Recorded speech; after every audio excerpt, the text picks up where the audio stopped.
Selamat pagi jemaat yang terkasih, salam jumpa kembali dalam Renungan Firman Allah pagi ini melalui program Renungan Sukacita Pagi.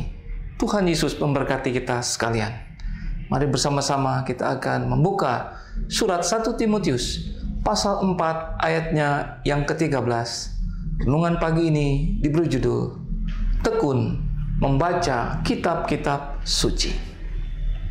Sementara itu sampai aku datang, bertekunlah dalam membaca kitab-kitab suci, dalam membangun dan dalam mengajar.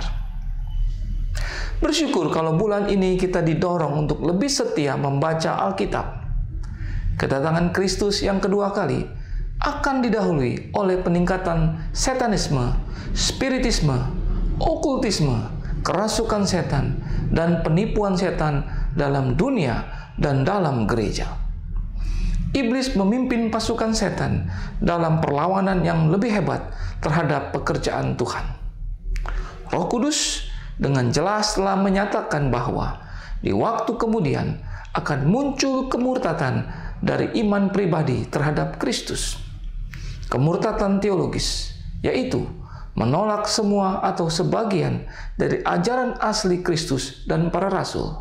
Dan yang kedua, kemurtatan secara moral, yaitu seorang yang sebelumnya percaya, kini tidak lagi tinggal di dalam Kristus dan sebagai gantinya memperbudak dirinya kepada dosa dan kebejatan lagi. Alkitab mengingatkan kita agar waspada terhadap bahaya meninggalkan kesatuan kita dengan Kristus dan mendorong kita untuk bertekun di dalam iman dan ketaatan. Kita harus memandang peringatan-peringatan ini sebagai mengacu kepada realitas masa pencobaan kita, sehingga kita harus betul-betul memperhatikannya jikalau kita ingin mendapat perkenan Allah pada akhirnya. Langkah-langkah yang menuju kepada kemurtatan adalah: pertama, orang-orang percaya melalui ketidakpercayaan tidak memperhatikan dengan sungguh-sungguh kebenaran, nasihat, peringatan, janji, dan ajaran firman Allah.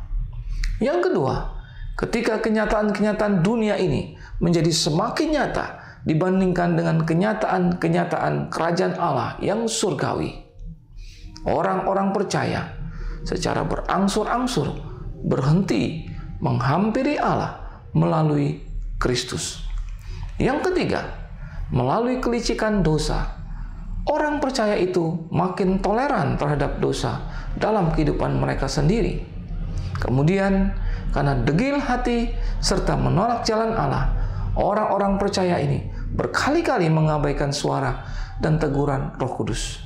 Oleh karena itu, satu-satunya pengaman untuk tidak terjerumus ke dalam kemurtatan pada akhirnya ditemukan dalam nasihat. Pada hari ini, jika engkau mendengar suaranya, janganlah keraskan hatimu. Paulus mendesak agar semua orang yang mengaku diri sudah diselamatkan untuk uji dirimu sendiri. Apakah kamu tetap tegak dalam iman? Selidikilah dirimu, waspada. Alkitab berkata banyak orang akan murtad dari iman karena mereka gagal mengasihi kebenaran dan melawan berbagai kecenderungan yang berdosa pada akhir zaman. Waspada, Injil yang sudah diputarbalikan. Ingatlah, perlindungan orang percaya terhadap penipuan semacam itu adalah kesetiaan mutlak kepada Allah dan firman-Nya. Kesadaran ini harus disertai kerinduan yang sungguh dalam hati seorang percaya untuk membaca firman Allah, melakukan kehendak-Nya, serta hidup dalam kebenaran dan takut akan Allah.